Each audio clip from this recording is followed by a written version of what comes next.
Good evening, everyone. Good evening. Welcome to Researchers on a Mission Radio here on freedomslips.com, Revolution Radio. Of course, joining us tonight is my main man, Dave Sonnets. How are you tonight, Dave? Good evening, Joe. How's everybody today? We're doing good, doing well. We also have a guest host, our good friend in Studio B, Monday nights at 10 p.m., Mr. Mark Eddy. Mark, how are you? Oh, fine. I'm just being really excited about tonight's show. Oh, man, you and me both. We have Tim C. Tim, how are you, buddy? You here? Doing well. I'm enjoying the heat wave we got in the Northeast. Well, I'm glad to hear. I'm sorry to hear it's been up and down a lot lately, though. Yeah, well, it's a far cry from the 5 degrees we had last week. All right, without further ado, guys, as you know, we have a big show tonight. Joining us tonight is the author, Katherine Chiljan. She's the author of Shakespeare, Suppressed. And I'll give you a quick bio here for introduction for Ms. Chiljan. She has studied Shakespeare authorship question for over 26 years. Has debated English professors at the Smithsonian Institution, Mechanics Institute Library, and in 2012 received a Distinguished Scholarship Award at Concordia University, Portland, Oregon, for Shakespeare Suppressed. This is the very topic we'll be discussing tonight. It's our latest publication. And without further ado, Mark, if I could come back to you, as we were discussing at great lengths, and you and I were going back and forth on the topic, as many people will be shortly.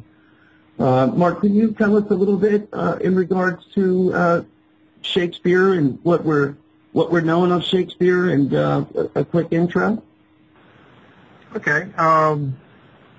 Well, Shakespeare seems to be a person born in Stratford upon Avon, and he can on these spring break trips. A lot of high schools go to London, and college classes are offered where you can do London theater trips.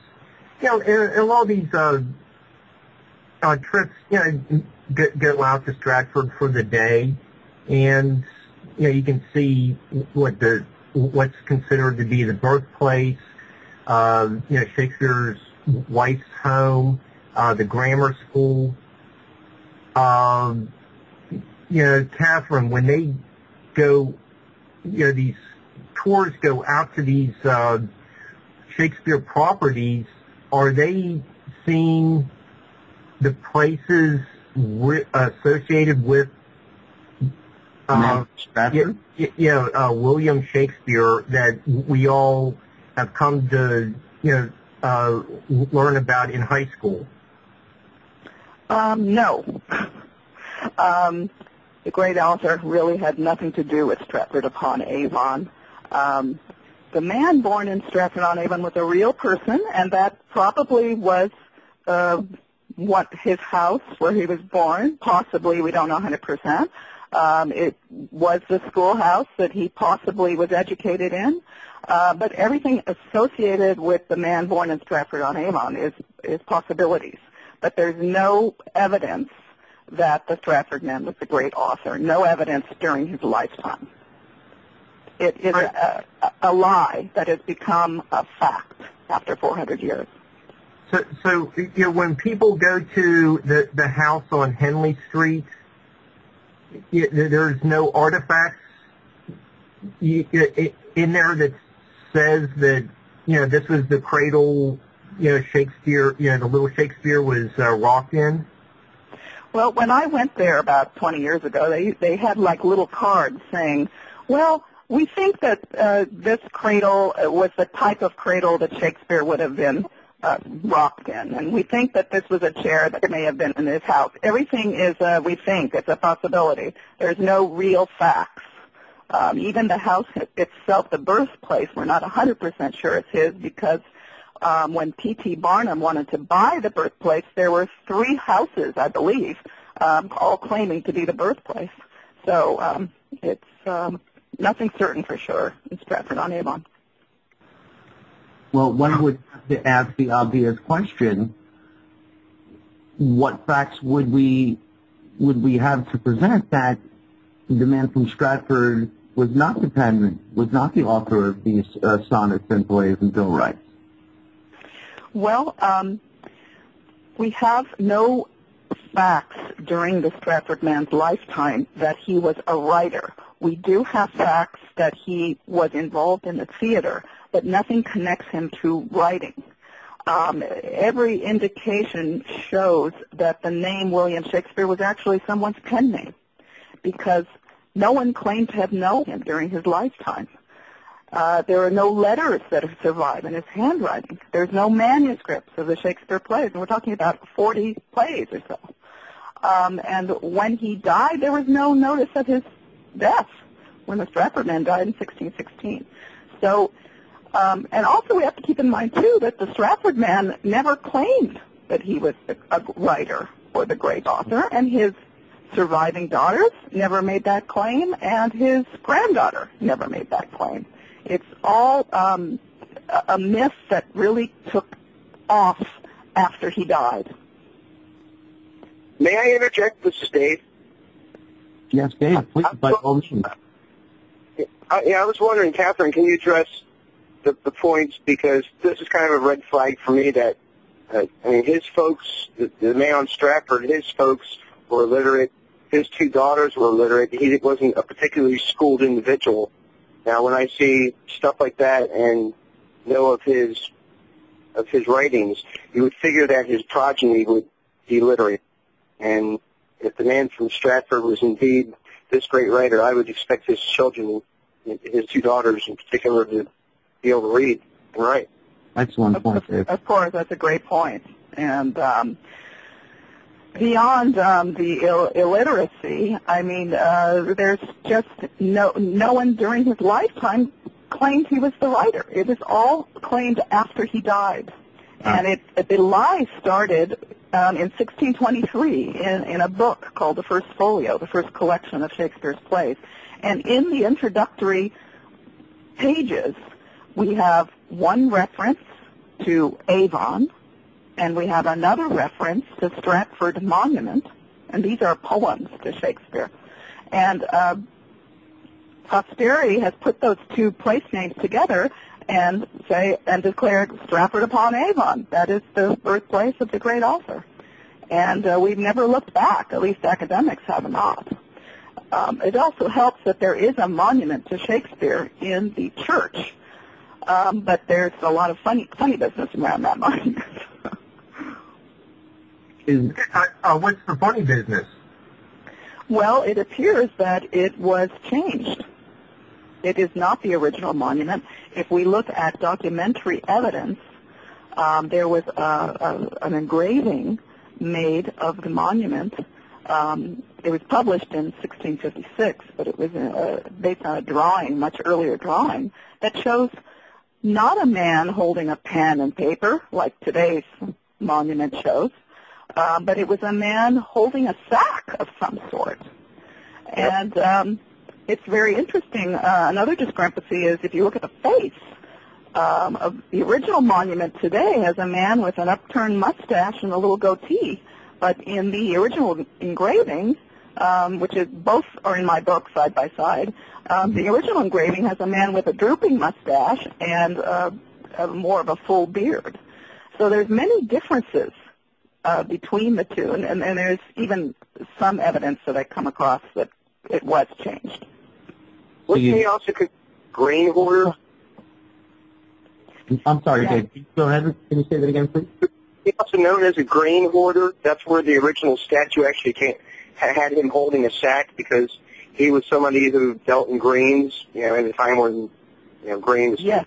Yes. We have several records of the Stratford man in selling things.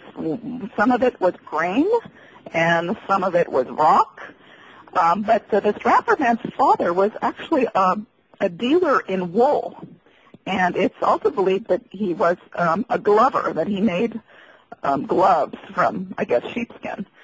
And so some people believe that actually it is a wool sack that the original monument effigy was holding. And the Stratford man's father, John, it could have been actually his original monument that was later changed to that of William. I'm working on a obviously completely different project, and I've come across something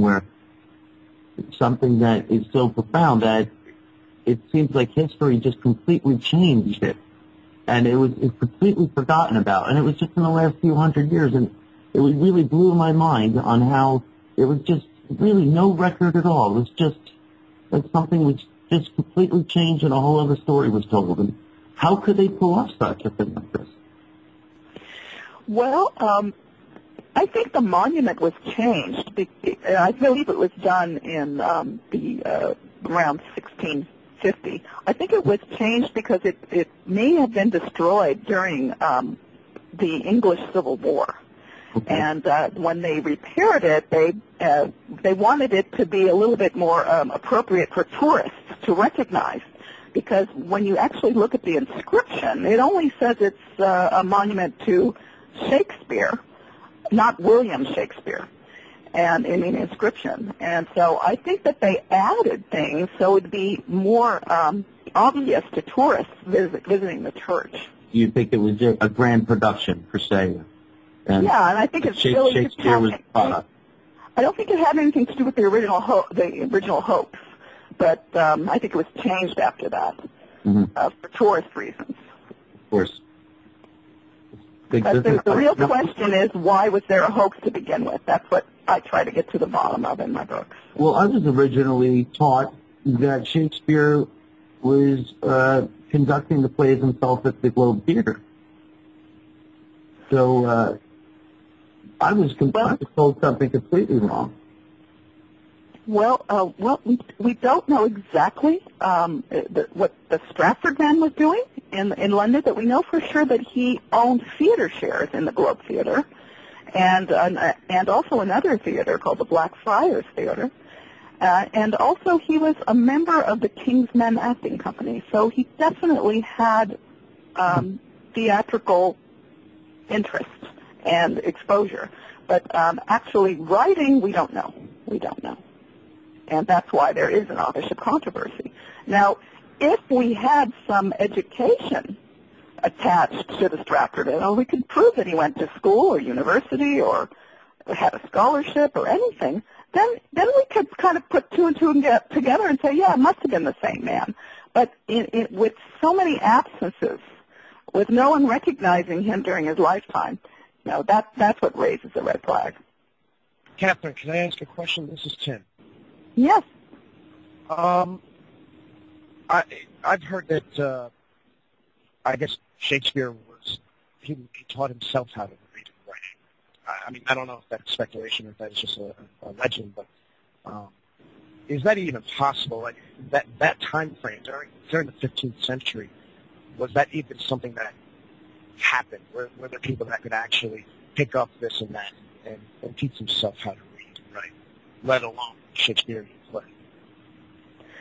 I think, of course, it's possible, but there were no public libraries back then, and Shakespeare had an enormous amount of learning and knowledge. I mean, he knew not only Latin, but he knew ancient Greek. He knew the French language. He knew Italian language. He knew the law. Which he never left England, from what I remember. As far as we know, he never left England. Yeah. He never went to university. Oxford and Cambridge, they have their enrollment records still from that period, and there's nobody in Shakespeare who went to university or went to any major schools. I would be upset if I was that well learned and unknown. Well, yeah, I mean, that's what some of the professors will say today. It's like the mystery of genius. But, genius can't absorb book language, book knowledge. You have to really read and look at these things. And what about all the references to medicine in the Shakespeare plays? Yeah. There's only over 600 references. How did he know about minute locations in Italy? Which a whole book recently has been written about that. I mean, this is not something you can just pick up in the Mermaid Tavern by some, traveler. Right, all the detail that went into those, right. Catherine, since you're discussing the education aspect of this William Shakespeare person, there's the one passage from As You Like It. Then the whining schoolboy with his satchel and shiny morning face, creeping like a snail, unwilling to school. That sounds autobiographical. It just sounds like he would have been at the grammar school, getting a good education, and you're saying there's no record of him attending the school? No. For the Stratford school, those records are gone for that period. It's very possible that he did go, the Stratford man did go to that school, but the tradition is only until about age 13. So I don't care who you are, you could not have picked up the knowledge that's in the Shakespeare plays from that short of an education, beyond all the references to astronomy and botany and medicine and all those other things. Rhetoric, for example. Rhetoric was only taught at the university level, and yet Shakespeare's, it occurs in many of the plays, like Julius Caesar. And you have to be fairly keen to understand rhetoric, never mind interpret and use it. Of course. And the law terms. Of course. There were certain schools that you went to pick up the law. And those enrollment records survive as well, and there's no Shakespeare enrolled there. So it's a big zero. Katherine, when do we have the first mention that the Stratford man was connected to the Shakespeare pen? Yeah, the first mention was in 1623 with the publication of a book called The First Folio, which was the first collection of Shakespeare plays, 36 Shakespeare plays. An extremely important book, considered one of the biggest events in literature, because of those 36 plays, 20 had never been in print. So if this book didn't occur, we never would have had those plays. And the introductory pages, the first 16 pages, are tributes to Shakespeare, and also a letter to the reader and a letter to those who patronize the book. But in these laudatory poems, as I mentioned, Ben Jonson called Shakespeare Sweet Swan of Avon. And then another writer on another page mentioned Stratford Monument. And those two together has led us to believe that the great Shakespeare came from Stratford-on-Avon. But that phrase is nowhere in the book. Okay, Catherine, and in that folio, it's 16 pages of introductory material, and yes. A third of it is blank? Yes. That sounds kind of like a whole lot of wasted space by the printer. Yes. Why didn't they mention any biographical elements about Shakespeare? They didn't mention anything about him. All they said is that he was dead. They didn't even give the year that he died or the date. In fact, that didn't come into print until probably 25 years later. So they did not even put the Stratford man's coat of arms in the folio, which they should have. They made no mention of his family. So it was a very hush-hush production. Yeah, Catherine, the plays were, popular, when they were first performed. Why did this supposed author's death go unnoticed when contemporaries like Spenser, they were mourned by the Elizabethan culture? Yes, that is to me one of the strangest mysteries about Shakespeare. Is here his plays and poems were wildly popular during his lifetime. In fact, one literary critic, said that if the muses, who were the goddesses of the arts, if the muses could speak English, they would speak Shakespeare. So I mean, I don't know how more high a tribute you could get back then, but when he died, there was no notice taken.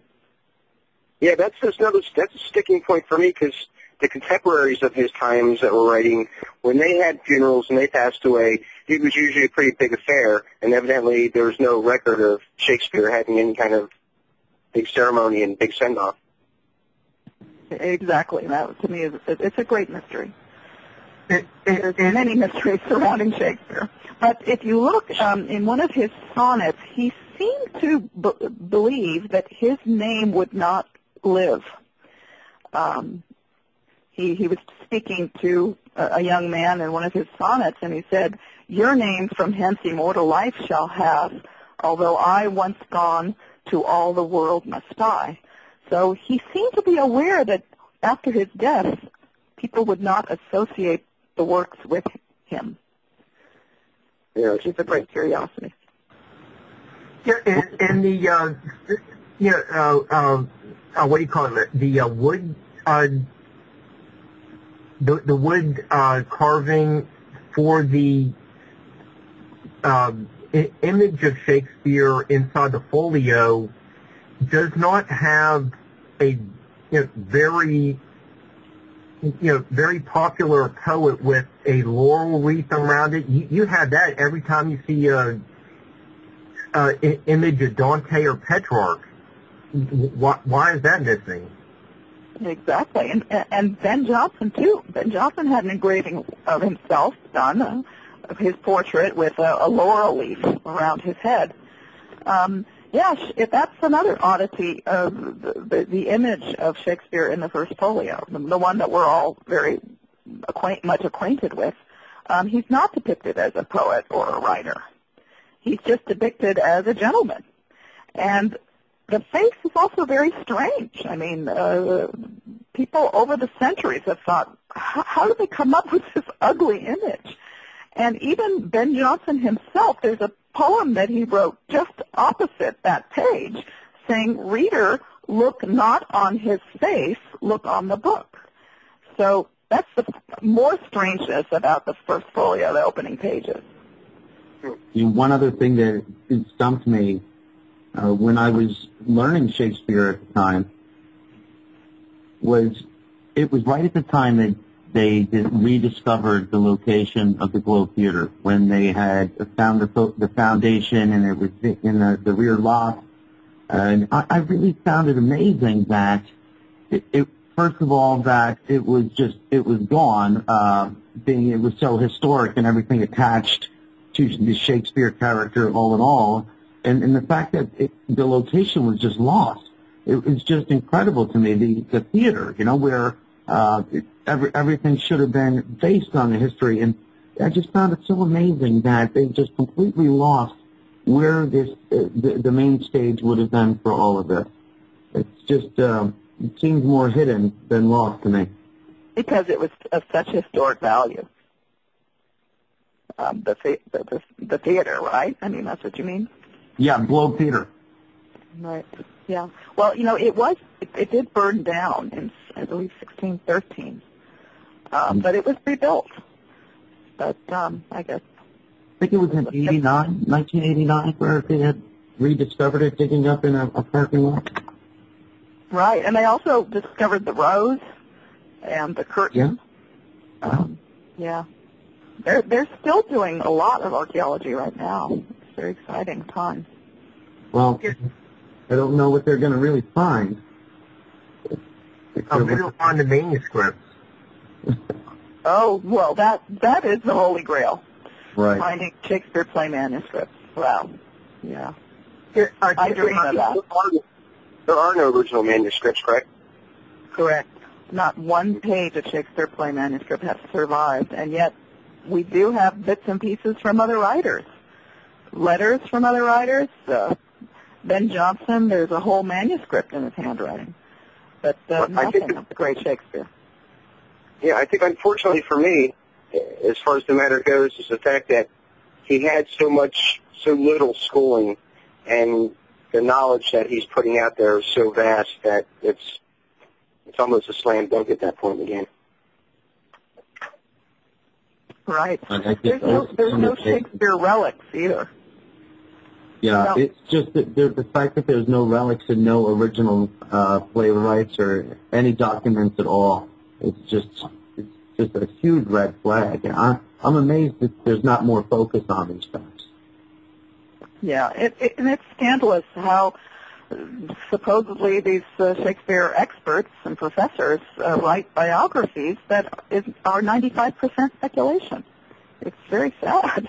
If they would just look at what contemporaries were writing about Shakespeare, and if they would look at the funniness around the folio and monument, they would see that it was an obvious hoax. Well, I think dealing in various disciplines of research, Catherine, I mean, I think we've all come to realize at this point in the game that most of the stuff that we were taught in school, minus the mathematics, by today's standards, most of that stuff is outdated and was wrong. But the problem is that they're still teaching a lot of that type of stuff, and the kids aren't really learning; they're more regurgitating. But we really have to get updated on a lot of our history, and this is just one facet of it. But but because they put out these false biographies, people, to me, are losing interest in Shakespeare. They would gain so much more interest if they had a real biography to match against the plays. Okay, Yeah. Catherine, you just a couple minutes ago you mentioned the folio. There was a nobleman who commissioned the publication of the first collection of plays. Could you explain that, please? Yes, the first folio, they call it folio because of the large page size, and first because there were 4 editions of this book of Shakespeare plays. And it was dedicated to the Earls of Pembroke and Montgomery, and they were very high officials, very high up with the king, very close to the king. And an interesting thing about it is that there's a dedication signed by Hemmings and Condell, and they were 2 actors of the period. They were King's Men actors, just like supposedly the Stratford man was, the same company. And yet, it is believed that they did not write these letters, that Ben Jonson wrote these letters. And this is another sign of a hoax going on. And this was not discovered by me. This was believed as early as the 1700s by Shakespeare scholars. But yet, Shakespeare, didn't he describe himself as a nobleman? Well, yes, if you look at the Sonnets, Yes. there are some indications that he was of the nobility. He described himself in the Sonnets as gracious, and that term is one that Shakespeare used to describe his noblemen and royalty in the plays. You also feel that it's a possibility that all these writings were mainly for the royal court. Isn't that correct? I believe that originally all the Shakespeare plays were written for the royal court, for Queen Elizabeth. And there's some records of plays that the Queen saw, but they're not the same titles that we would recognize today, but a few are close. For example, in 1577, there was a play called The History of Error that was presented before the Queen. That very well may have been The Comedy of Errors, but the professors believe that was written in the early 1590s, not in the 1570s. So there's problems with looking at these early plays and associating them with Queen Elizabeth. Catherine, I'd like to bring up a point. I read somewhere that there was 5 or 6 signatures, known signatures of Shakespeare, and apparently they're all different. Do you have any knowledge of that? Oh yes, It's not very hard to find those, but they are very badly formed, and they've been analyzed, and it just appears like the handwriting of a functional illiterate. 3 of those signatures occur on the Stratford man's will, and the other 3 are in legal documents. But outside of those badly formed signatures, which are also spell the name differently, there's nothing in the great author's handwriting. Of course.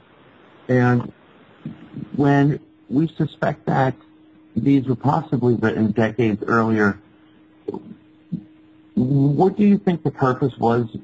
Was this strictly for entertainment for the Queen? Do you think it would have been, some of these plays would have been performed for decades, perhaps? Yes, I do think they were.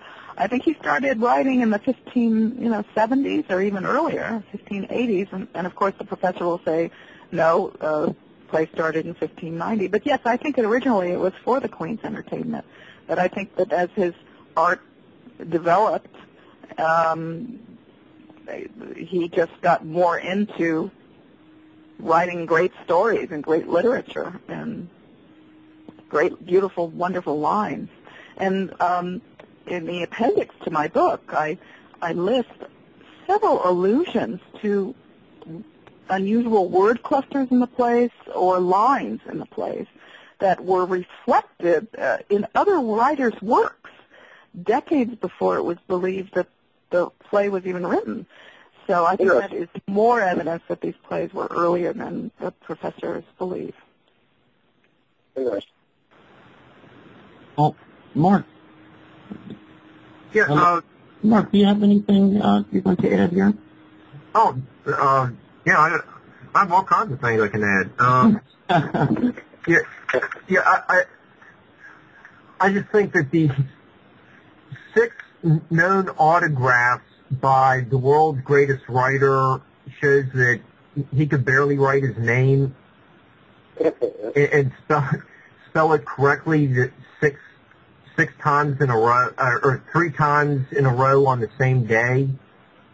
That's a little hard for me to believe, but Katherine, one of the other points you bring up in your book, Shakespeare Suppressed, is in the folio we start seeing his name spelled with a hyphen.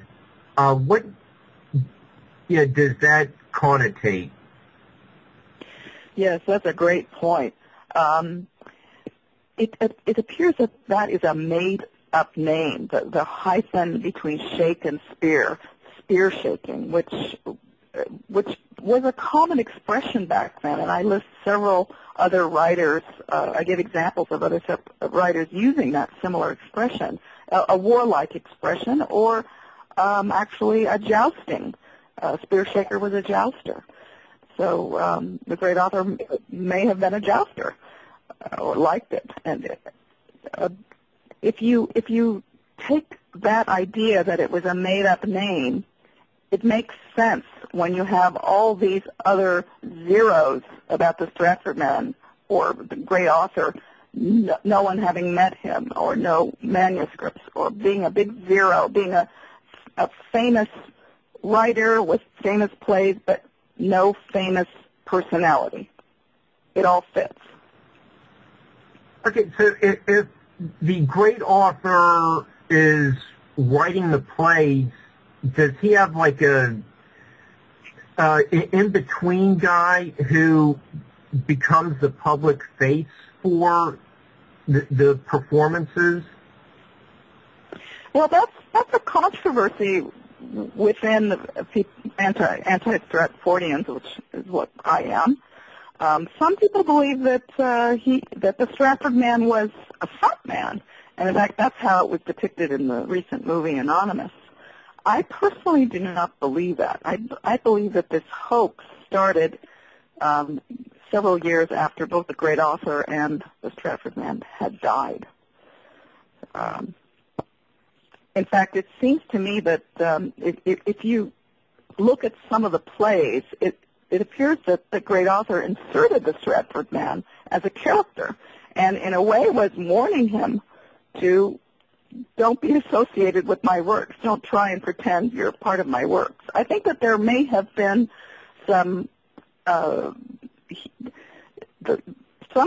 people may have said to the Stratford man, "Oh, you're William Shakespeare. You're the great author," and he may have like nodded his head and said yes. He may have like pretended just for the fame, but he really was not a front man, in my opinion. Tim, did you have a question there? Yeah, I read somewhere that there wasn't. I'm not sure of this or not. Is there an actual known grave? I read something about the Holy Trinity Church. That's not the shrine you were talking about earlier, right? Inside the Holy Trinity Church is the monument to Shakespeare, yes. Okay. So there is no actual grave then? There's no stone, there's no... Well, there is a grave with a curse on it in the floor of the church, just a few feet away from the monument. The monument's on a wall. So that actually is something I did. Okay. Go on. Yeah, and it has a curse on it, which is very interesting. Cursed be he who moves my bones, which was extremely unusual back then. But that's another mystery. The monument inscription says, buried within this monument is Shakespeare. And yet, a few feet away in the ground is supposedly his tomb. So where is he actually buried? It's a strange... But there's a curse. You can't find out. Right. It's also been rumored that the body was buried 17 feet below the ground, which is another curiosity. So Catherine, it is the curse on the tombstone, the stone slab. Could that be just to scare away people who might be superstitious for a reason? Yes, possibly. Who knows? Maybe the Shakespeare play manuscripts are buried down there. Okay, but it could be to just make it sound creepy, just so that people don't start prying around as if it were a cover-up. Right. Don't get too much interested in the Stratford man, because he really isn't a great author. Also, it could be that they didn't want his body, the Stratford man's body, to be exhumed and taken to Westminster Abbey, because that's my personal opinion, because they didn't want the Stratford man's body in a hallowed shrine. Like they put Francis Beaumont and a few other famous poets in Westminster Abbey. Interesting. Yeah, if you go to Westminster Abbey, you do see Spenser's grave there. Chaucer's grave is there, and we know that he had a small house along the side of Westminster Abbey. And it's interesting that you mentioned that there was a Shakespeare who was receiving checks from the king, just getting paid for doing his work for the Lord Chamberlain's men, but that's about it. We know a lot more about Chaucer just because of the well-documented interactions he had with the king. So it's just hard to believe that there's almost no documentation 200 years later for Shakespeare. Yeah, if you look at Ben Jonson's poem in the first folio, he said that Queen Elizabeth and King James both delighted in the Shakespeare plays, and yet there is no record of those two ever meeting, or those the Shakespeare meeting with either of those monarchs when they were alive. And yet, in 1604, during Christmas time, King James had shown personally at court 6 different Shakespeare plays. And the Stratford man was alive, but there's no notice of him being there. And yet that would have been a tremendous honor for the great author.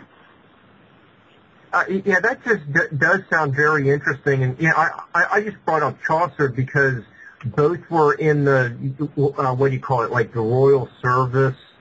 Mm-hmm. And in the 1380s and 90s, we have all these documents that still survive from Chaucer. Nothing, other than a couple, little, petty receipts for Shakespeare. And he was he was only paid for helping out with behind the scenes work at the Globe. It's just odd. Yes. Well, the first record that we have of the Stratford man, the first documentary record in London, which of course is the theater center, was as a moneylender.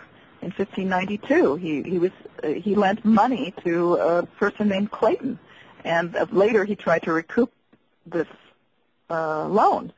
But imagine, here he is in 1592. He's about 28, 29 years old, a Stratford man, and it's for money lending. It's not for writing. And then the very next year, in 1593, is the first time the name William Shakespeare appears in print, and that's to the poem Venus and Adonis, which was a highly polished, learned, wonderful poem. We don't know where this poem came from. It just came out of nowhere. Well, the sonnets are a whole great deal of work in themselves. Did you focus a lot on the sonnets during studies for this project? Yeah, I do. I have part of a chapter on the sonnets where I show that he describes himself as a nobleman. But it's also important to keep in mind, too, that contemporaries of Shakespeare, other writers in print, mentioned that he was a man of rank, mentioned that he wrote anonymously or with a pen name, mentioned that he wrote plays in the 1570s and 1580s. This is all the documentary literary record, and yet this information doesn't seem to make most Shakespeare biographies. None of these times say it all. Was there a lot of financial benefit that was known to the family of the Stratford man? Was he suspect of not profiting from any of this? Because I would imagine the Stratford man to be quite well off if he was producing these works. Yeah, I would think that he did make good money as being a theater shareholder. But there was a rumor that Shakespeare received £1,000 from the Earl of Southampton, and the Earl of Southampton was the nobleman that Shakespeare dedicated 2 poems to.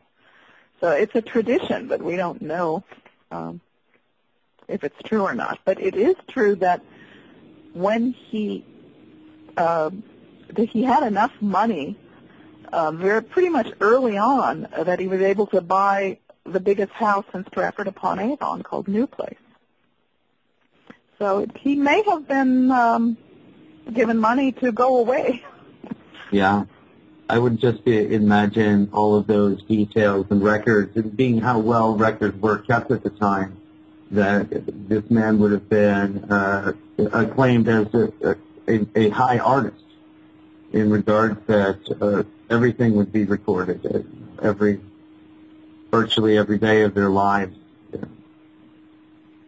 Yeah, this was a period of great keeping of diaries and journals and letter writing, and it's it's blank for the Stratford man.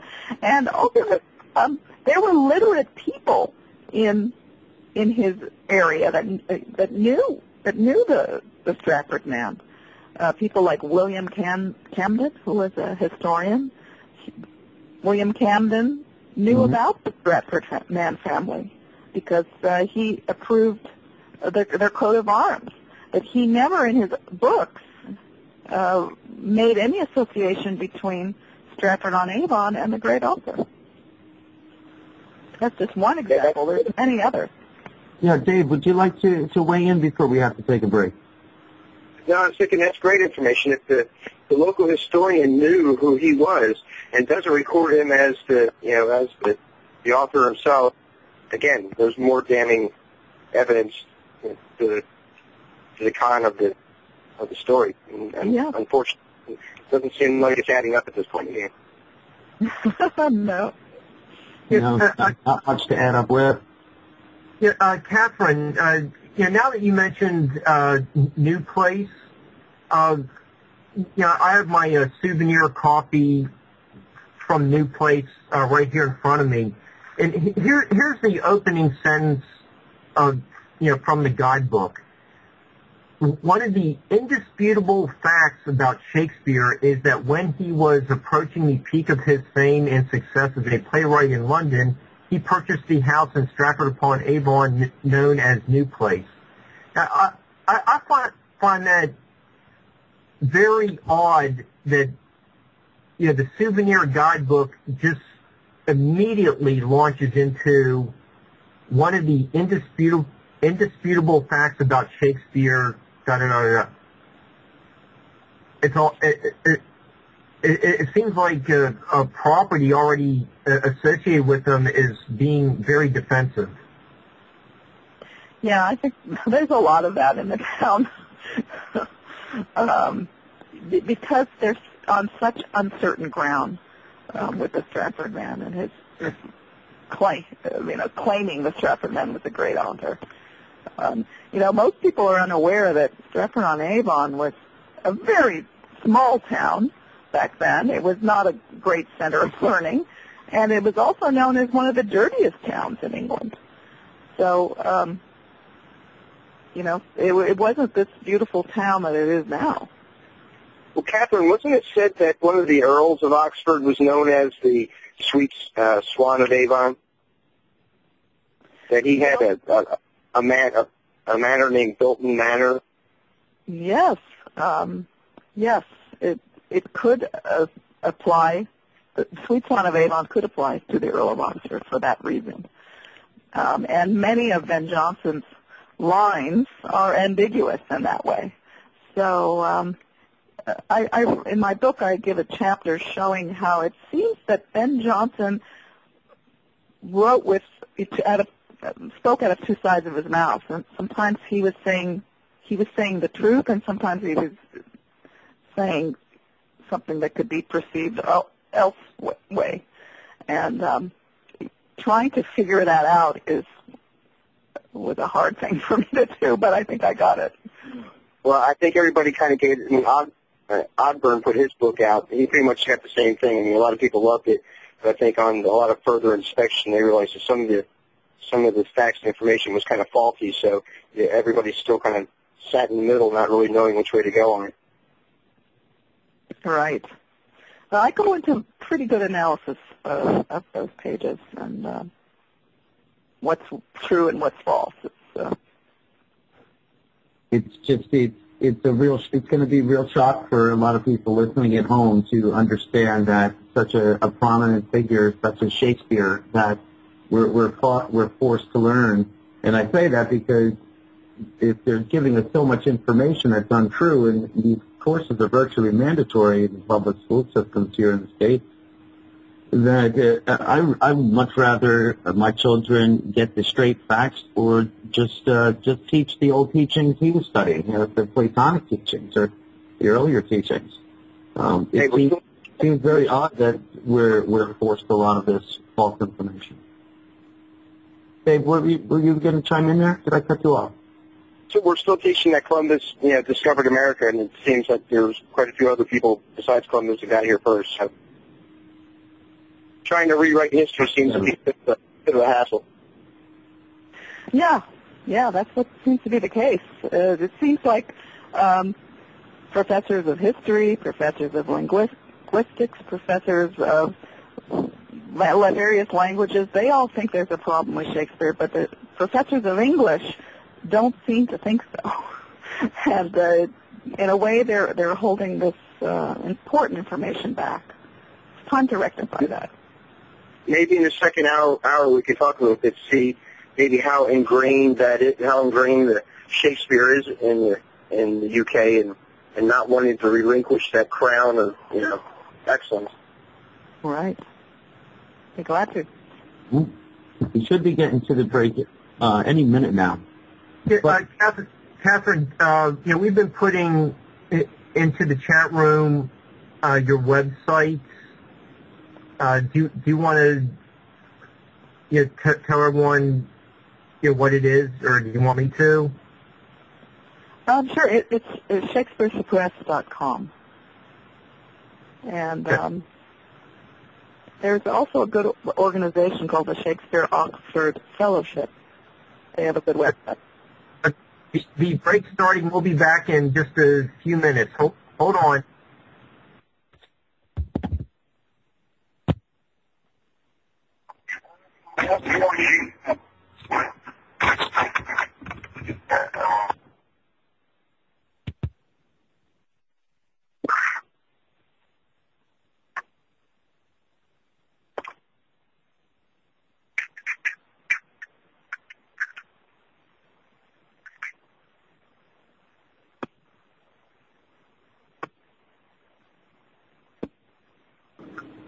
Hello and welcome back, everyone, to Researchers on a Mission Radio. My name is Joe Kiernan. I'm hosting or moderating this evening. We're joined with an excellent panel of Tim C., Dave Stinnett, Mark Eddy. Our friend Monster 383 is producing this evening, and our guest is Miss Katherine Chiljan. She's the author of Shakespeare Suppressed, and the topics in which, who is Shakespeare? Is Shakespeare the man from Stratford? Is he another individual? Is he a mass production? Is he a product of a sales pitch? Ms. Chiljan really addresses all these topics and quite a bit more. And before we get into that, I'd like to remind everyone, if you can make your way to freedomslips.com, you could find the chat room in there where you can interact with the shows. You could get the schedule. There's a Studio A, Studio B. There's many shows on many different topics, a lot of excellent hosts, excellent programs. It's an excellent way to get a lot of information that you're not going to get on your local or televised promotions from coast to coast. So if you can get in there, find the donation button, drop $1 or $2, it really helps the host and the station get this message out there a little more. Without further ado, I'd really like to get back to the hot topic at hand. Mark, are you with us there, buddy? Yep, I'm here. Mark, can you lead us into the topic we were discussing in regards to the sonnets? Yeah, okay. The plays have some, revealing information about, the authorship question. But it's really the sonnets is where we find, really convincing evidence. And, when I first started getting into this topic, after that Frontline episode that came out in April of '89, one of the sonnets they went into detail about was Sonnet 125, and they mentioned this word "anything to me" to who bore the canopy. That really put the hooks in me about this topic. And Katherine, you have written a lot about these really revealing passages in the sonnets. So, can we start off by discussing Sonnet 125? Yeah, that's a great line. Were it aught to me, I bore the canopy. And that is only a reference to Queen Elizabeth, when they would hold a canopy over the Queen while she was being transported, or sometimes when she was stationary. And to hold the canopy was considered a great honor. And only courtiers, people in her circle, would have the opportunity to do that, or people of distinguishing characteristics, like, for example, if she was visiting a university, maybe one of the professors would hold the canopy. But here you have this Shakespeare saying, was it anything to me that I bore the canopy? So it sounds like a world-weary courtier rather than a man from humble origins suddenly being in the Queen's presence and with this holding this tremendous honor. It just doesn't make sense for the Stratford man. But to me, it's an indication that he was a courtier, and that was his milieu. There's other revealing things, like, for example, that he was disgraced. He says that several times, that his name was stained. That is something that, again, you have to have already have been in a great position to have a come down where you're stained. So there's a reference to scandals, vulgar scandal, in the sonnets. There's also a reference to him being lame, and we don't have any information at all of Stratford man being lame or having any scandal attached to his name. Yeah, and that's what's so fascinating about the sonnets, which of course were written in first person. So burying the canopy was actually a real job. Yes, yes. And that was just something from that frontline piece that I always say, like, really swayed me. It was like that. That's all the evidence I need right there. It shows that he almost had to be a nobleman, just guy off the street isn't going to have that job. No. There are other things too. Like, for example, even in A Lover's Complaint, which was also printed alongside of the sonnet, it's a separate poem. Most people haven't heard of it. It was also written in the first person, and it also, the main character is described as a nobleman also, a young man. And another interesting thing about when the first poem was printed by Shakespeare in 1593, Venus and Adonis, that poem was approved by the Archbishop of Canterbury. That was, a very high position. It was dedicated, that book, to the Earl of Southampton, who was one of the Queen's top favorites. And the printer of that poem was under the patronage of Lord Burleigh, who was one of the most powerful men in England. So you have all these very high characters bringing into print Shakespeare's very first poem. And it seems like everywhere you look, there's nobility surrounding Shakespeare. And can you tell everyone at home the significance of Sonnet 76? And which line? Every word doth almost tell my name. Yes. That could very easily be the Earl of Oxford, whose name was Edward de Vere, Vere. Every word doth almost tell my name. Yes. So we think that that's the Earl of Oxford just giving his name away. But also, he's also saying that the works are autobiographical, that every one of these poems applies to me personally. And also, by extension, the plays, too. that he And was a character. the De Vere name is a very, very long-running, significant name in the history of England. It's an old name.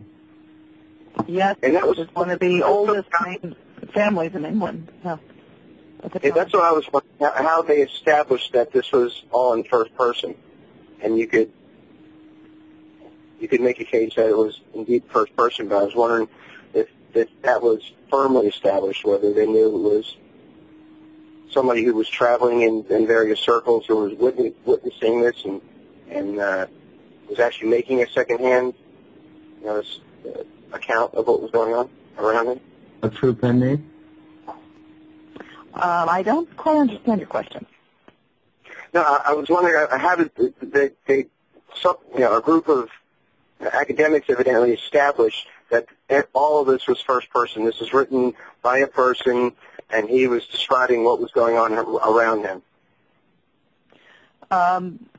Well, I think most believe that it is him writing about himself, although some scholars will say, oh, it was just a literary exercise, a fiction, but, I don't buy that. I'm sure you don't Yeah, either. that's what I was getting at. Yes, yeah. I would imagine any artisan of the time, just as in any period or as today, any artisan creating fine arts or any production for the royalty or king or queen, usually someone who's well-known, prominent, and highly regarded in the community. And the Stratford man really isn't the one who fits the bill for the beautiful writings of Shakespeare, I could tell you. Yeah, and the Stratford man, there's nothing in his life that's reflected in any of the plays. It's just zero. If you want to make the case for the Earl of Oxford, there's many, many plays that seem to reflect his life, and that's what we're looking for.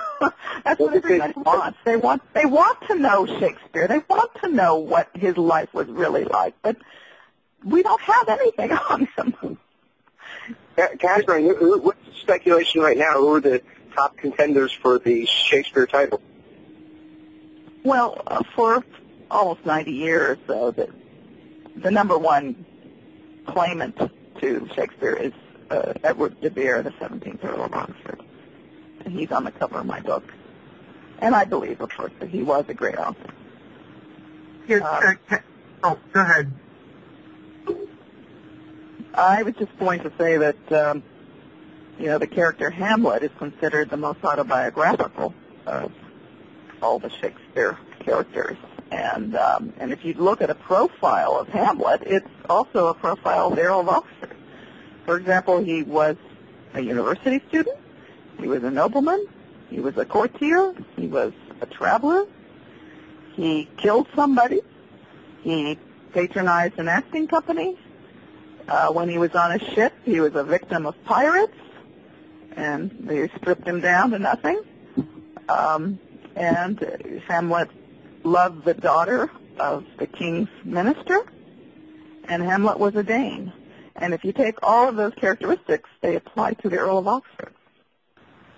Katherine, do you think that since the Earl of Oxford stabbed the cook, that the pen name Shakespeare might have something to do with, the idea of shaking, as in, I can't get rid of it, the image of a spear? Personally, I think that it had something to do with his jousting, because the weapon that they use in jousting is called a long spear. And the Earl of Oxford was a champion of, I believe, 2 jousting tournaments. So I think it really was a reference to his jousting. Okay, so just commoners, wouldn't be, have the access to, the jousting regalia. So, we're back to the idea of the nobleman as the author. Yeah, it just keeps coming back to that.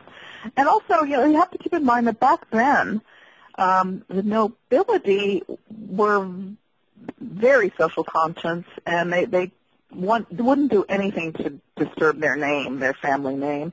And if you were dabbling in the arts, in poetry or writing dramas, that was considered a little, frivolous activity. If you're a nobleman, you should be out there helping the queen as a soldier or in her government or something along those lines.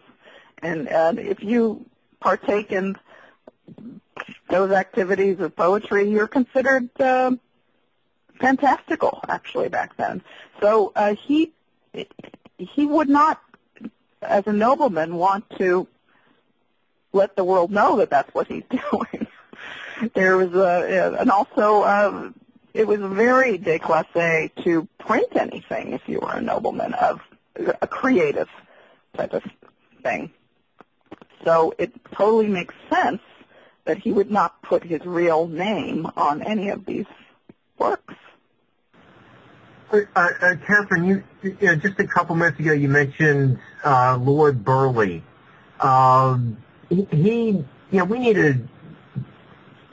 to develop his character a little bit more. He and his son Robert Cecil did have a lot of interaction with Edward de Vere. Do you want to explain that a little bit, please? Certainly. Yeah, Hamlet, it has long been believed that the character Polonius in Hamlet, who is in the play was the king's minister, that was actually a lampoon on Lord Burleigh, who was the Queen Elizabeth's top counselor. And it was not a very flattering portrayal.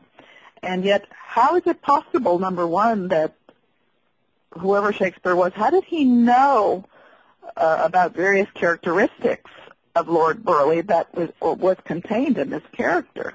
Like, for example, the name Polonius was originally called Corambus, which means double heart. And Lord Burleigh's family motto is one-hearted, cor unum.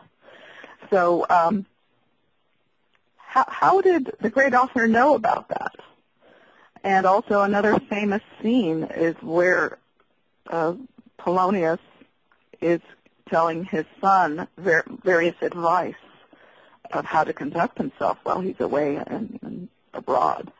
And Lord Burleigh also had a list of precepts of how his son should handle himself when he's abroad. And there's a few that are the same. And this was unpublished. So how did Shakespeare know about these precepts? Another interesting thing is, how did the Stratford man survive doing a characterization of the most powerful man in England? That's very interesting. Whenever other playwrights got a little political, they were thrown in jail. Like, for example, Ben Jonson, he was in jail 3 times for various plays, and other playwrights too. So Shakespeare always seemed to be the exception. Okay. The great author satirized Robert Cecil with the Richard III being hunchbacked and an evil person. Yes, that's another one. Yeah. How did Shakespeare not end up being in the tower for that? Oh, your guess is as good as mine. Yeah, many people during that period associated the evil King Richard, who was a hunchback, with Lord Burleigh's son, Robert Cecil, who was also a hunchback. And there were these people were making these parallels. How is it that, after Lord Burleigh died, his son, Robert Cecil, became the Queen's top minister also. So the most powerful family in England is being satirized by this nobody from a small town, and yet he was never arrested. And that takes us to the Essex Rebellion, where it was Shakespeare's play, Richard II, that was performed the day before the rebellion. Essex was trying to, in essence, take the throne, we believe. And yet it was Shakespeare's play that was performed the day before. And the reason why that particular play was used, because it had the depiction of a monarch being deposed, and successfully deposed. And it was believed that by showing this play to the Londoners, that they may get in the mood to help take the Queen down. Now, of course, it failed, the rebellion, and the Earl of Essex was executed for his part in it. But Shakespeare was never questioned. Shakespeare was never arrested, nothing. They did question one of the actors, but not the author of the play. And again, Shakespeare is exempted from persecution. How is that constantly possible during this period? Unless Shakespeare himself was very close, moved in very high circles as a nobleman. Okay, so we're back to, the only candidate is probably a nobleman. You're clearly... Someone who is very close to the Queen, yeah. Yeah, like you're clearly making that point time and time again as the show keeps going on. Mm-hmm. Yes, it's the only answer,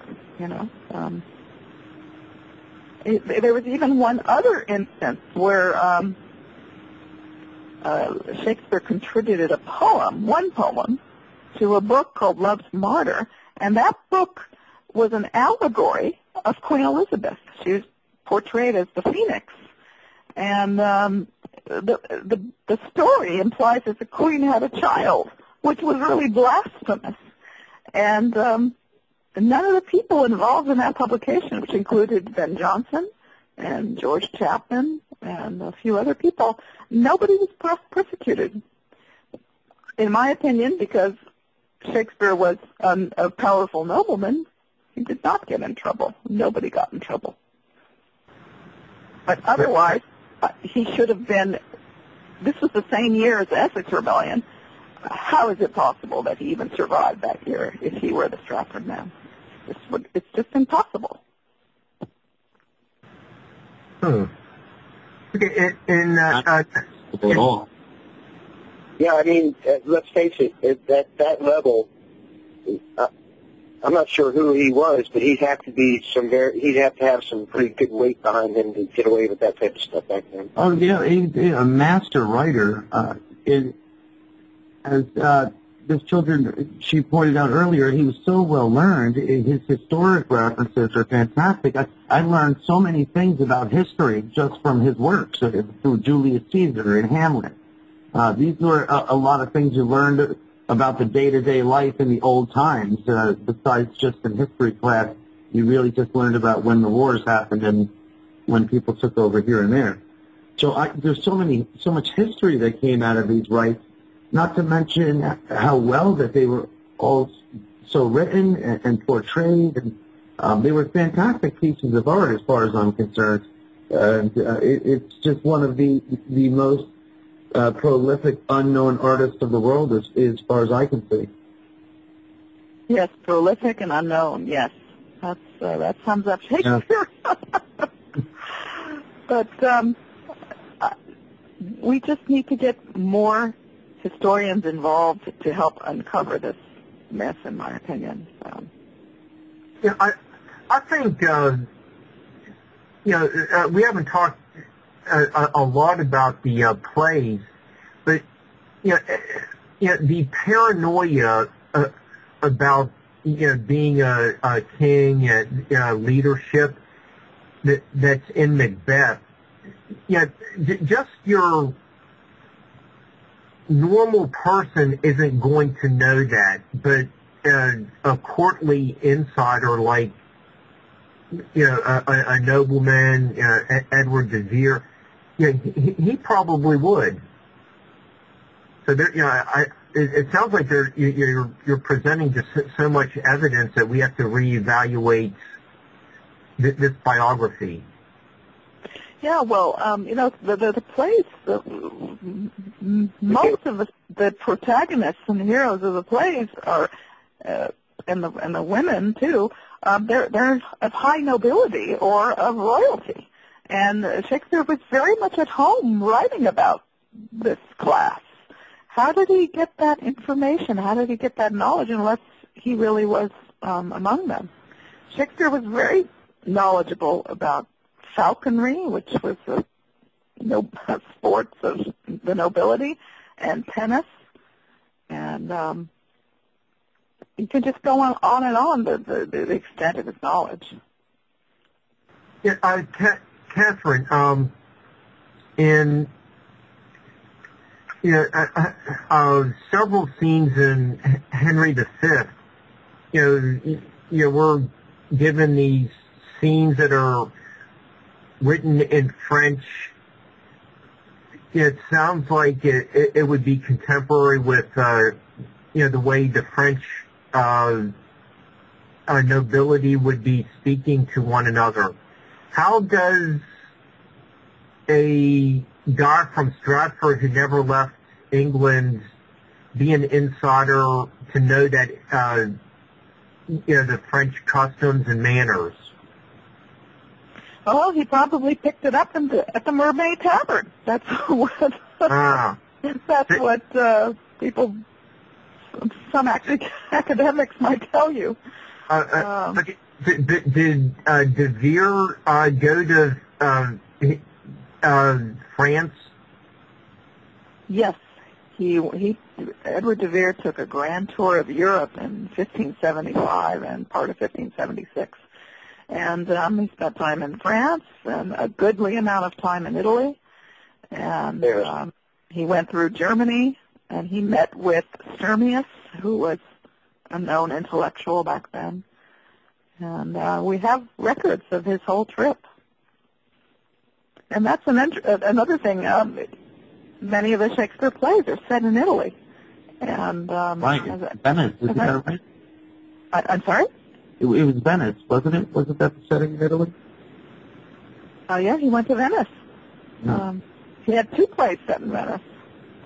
And he makes references to obscure things where you had to have been there, Shakespeare. For example, I recently read in Romeo and Juliet, the very first scene, there's a reference to sycamore trees in Verona. Sycamore trees just outside of the city wall, on the western wall. And Richard Roe, the author of the Shakespeare Guide to Italy, he went to see if there were sycamore trees in the western wall in Verona. And in fact, there are. And this is a very minor detail in the play, and yet it was a real detail. And Romeo and Juliet was a very old story, the 1400s or maybe even earlier. But their story started coming out in the 1500s in Europe, in Italy, and in France. None of the early sources of the story of Romeo and Juliet mention anything about sycamore trees. It was a detail that came strictly from Shakespeare. So that tiny detail, it means the author was there. And yet we have no evidence that the Stratford men left the country. I agree.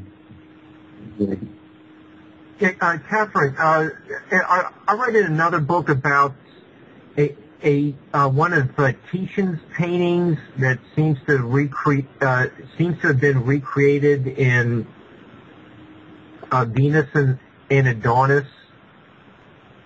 Like, how would someone who never left the country be aware of this painting?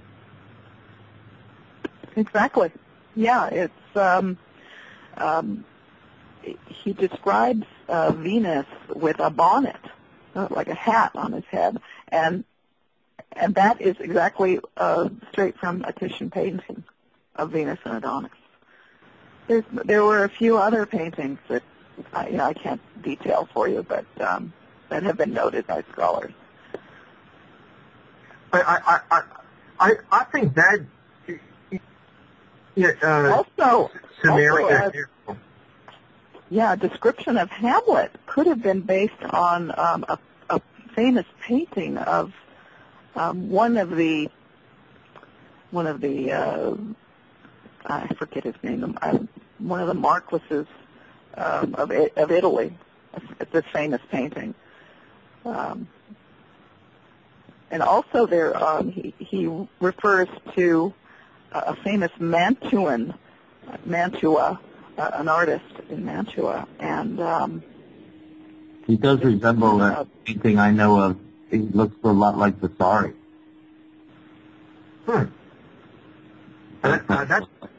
There's a resemblance, but remember, it's a long time ago. right. That's my opinion. That's an interesting point, Joe. Yeah, I mean, he really does look like Vasari as far as I'm concerned. But I know Vasari more than I know Shakespeare or the De Vere family. Right.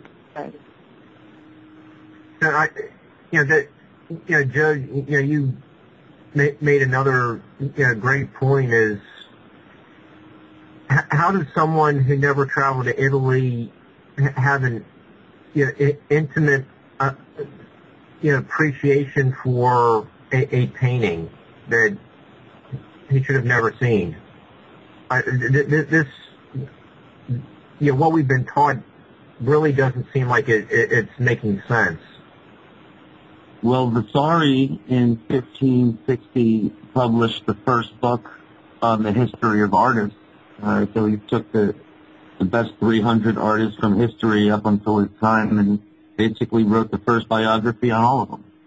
So he knew art top to bottom. He was in charge of all arts in Florence for the Medici family.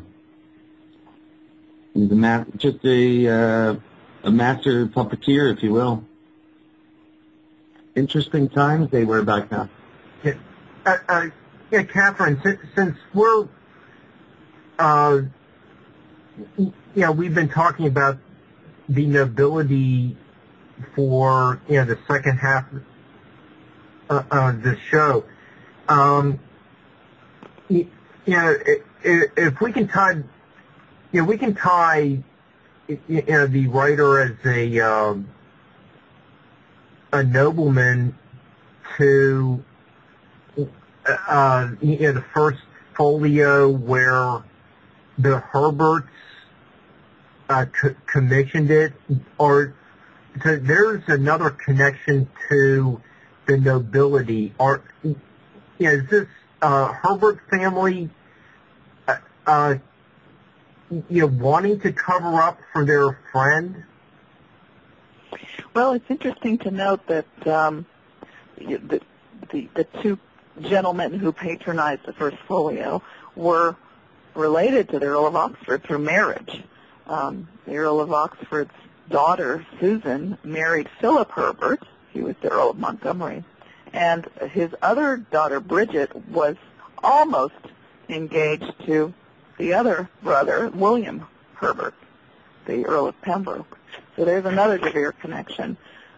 They had to have been part of this scheme, in my opinion, to throw the authorship on the Stratford man. But, to get into the why of it is a little bit complex and political, and that's why ultimately I do think it was a political ploy. I think, as we listen to all your information, we've had some really interesting Skype chats. But, besides, our kudos for what you've done, you've also been, highly praised by Sir Derek Jacobi for your book, Shakespeare Suppressed. Do you want to talk a little bit about who Sir Derek Jacobi was and your yeah, talk? He's a very prominent Shakespeare actor. He was, I'm sure many of your listeners have seen the series I, Claudius. He was the star of that. And he was also in the movie Anonymous, because he wanted to be, as far as I know, a part of that project. And yes, I was very fortunate to have gotten a book to him, and he very kindly wrote me a nice email praising the book. And it's not just Derek Jacobi. There are other Shakespeare actors like Michael York and a few others, Sean Phillips, who all believe there's a problem with the traditional attribution of Shakespeare. Sir John Gielgud, the late Sir John Gielgud, he also was a Stratford band doubter. So it's not just fringe elements. It's many people. Is the movement to uncover history? Are you met with any resistance?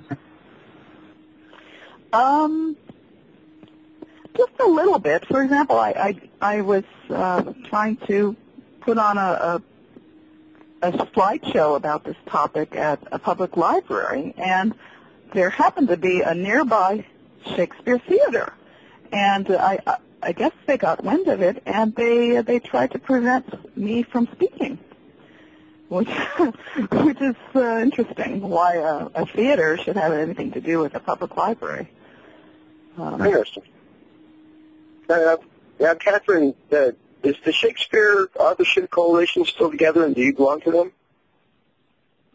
I'm not a specific member. I'm a member of the Shakespeare Oxford Fellowship. But there's a wonderful society about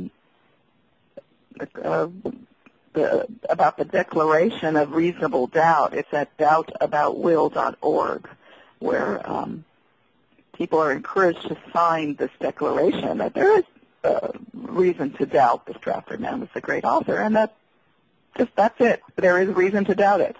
And that petition has over 2,000 signatures of many people with higher degrees signing it.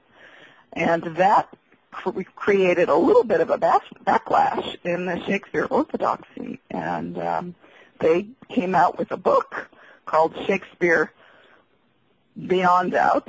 And then this coalition came back and wrote a book saying Shakespeare Beyond Doubt with a question mark. So there's a lot going on right now. Yeah, and for those at home who don't know this coalition, basically they just try to spread the word that there are some doubts to the authorship, and they state their case. So that's why they're back and forth. Yeah, well, they're suddenly on the defensive, and that's a good thing. So it just means that there can be more discussion, and that's what we all encourage, to get at the truth. Learn from the truth. Yeah, Katherine, you mentioned, it's not only fringe people like me who are into this topic. There are Supreme Court justices who have a lot of doubts about Shakespeare as the author. Yes, I think 3 or 4 have declared interest in other candidates, not the Stratford man, in a recent Wall Street Journal article. And also in, I believe it was 1987, there were 3 Supreme Court justices that heard the case, pro and a con for the Stratford man.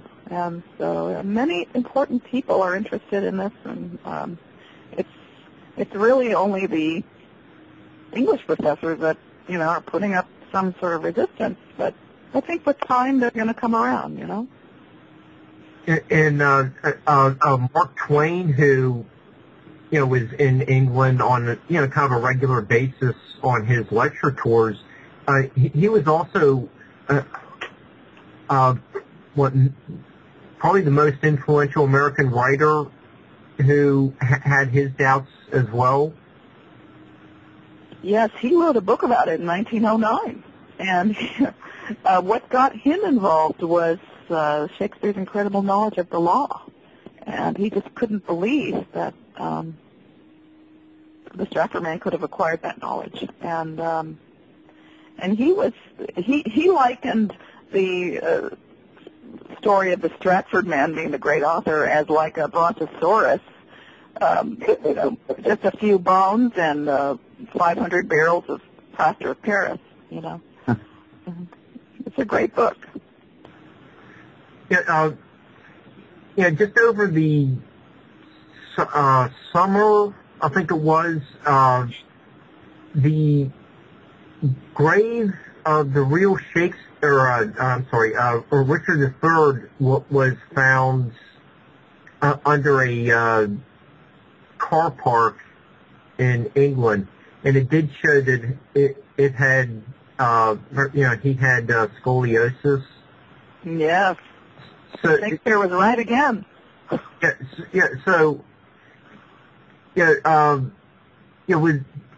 that public knowledge, or would a nobleman kind of have a little inside information on that? I can't tell you. I don't know. I don't know exactly the historical accounts of Richard III, but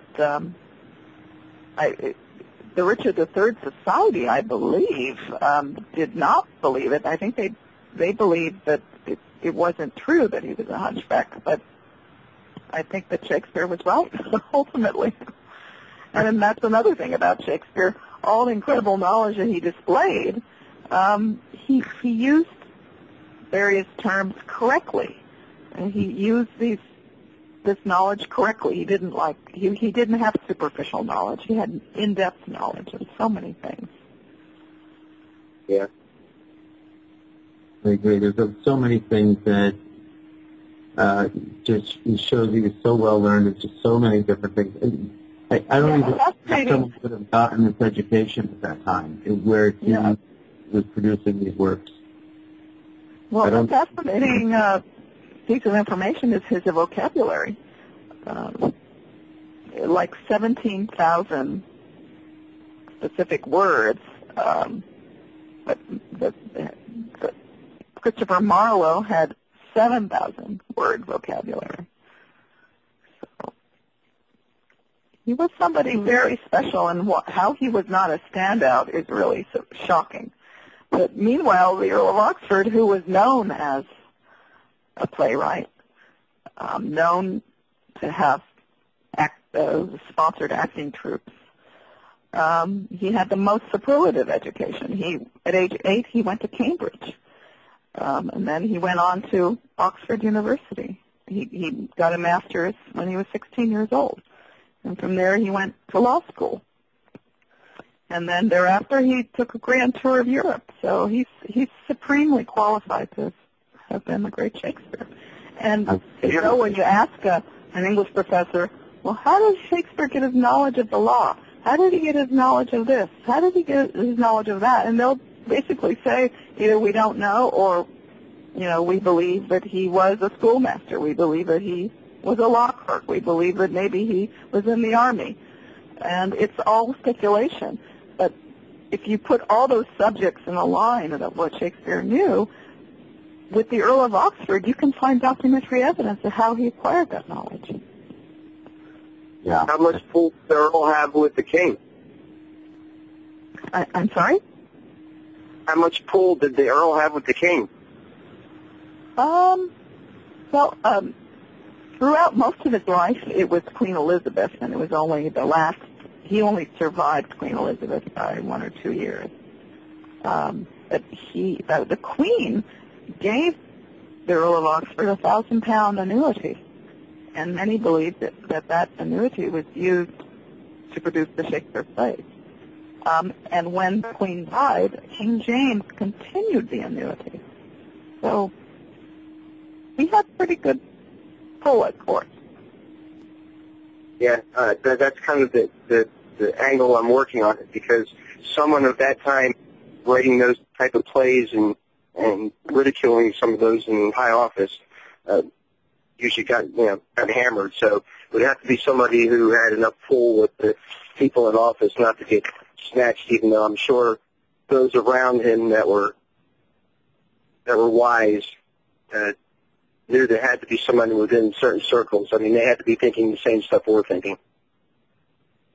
Right. It had to be somebody who had royal protection, 100%.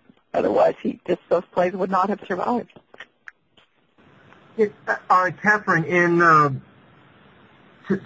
like the third Henry VI play, there are a couple scenes with the Earl of Oxford's ancestors.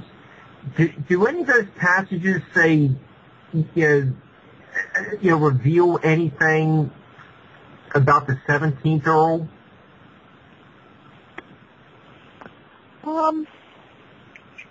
Are they just minor characters? They were minor characters of his ancestors, and I believe they were, shown in a very good light. But yeah, I don't have exact details. Yeah. Okay. One of the passages that always, it's probably my favorite scene is, what is it? The fair vestal throned by the west, line in A Midsummer Night's Dream that people interpret it as the Queen may have been in attendance for the opening of this play. Do you have any comment on that passage? Yeah, well, I think it's generally accepted that line is a reference to Queen Elizabeth, a flattering reference to Queen Elizabeth. But as far as we know, there's no record that she actually saw that one, but that doesn't mean she didn't see it. The two plays we know for sure that the Queen saw were Love's Labour's Lost and Merry Wives of Windsor. In fact, there was a story that the Queen requested a play like Merry Wives of Windsor, Sir John Falstaff falling in love. And that shows, it's a rumor, but it shows a connection between the Queen and the author. And yet there's we don't have any documentary evidence about that. Okay. I think we have, probably around 9 minutes left. That's about right. A couple years ago, a lot of this, material from your book, was also discussed in the movie Anonymous, and you had a chance to meet the screenwriter of that movie. Could you tell us a little bit about that meeting? Yes, he gave a talk at Concordia University, which every year, this is in Portland, has a conference on the Shakespeare authorship, and it's headed by Professor Daniel Wright, who's an English professor. He's really one of the first English professors to get on board and say, yes, there's a problem with Shakespeare. And he invited him, John Orloff, to tell us about how the play came to, or how the movie came into being. And that took a long time. It was directed by Roland Emmerich, who mostly did disaster films. But this was a personal favorite topic with Roland, and he was determined to make it happen. I mean, we knew, many of us in the authorship controversy knew that this movie was coming, but it was at least 10, 15 years before it actually happened. And one of my favorite scenes is the study of the Earl of Oxford with all these interesting, models of animals and maps and interesting curiosity things. And I asked him, where did that scene come from? And he said that it was from Roland Emmerich's own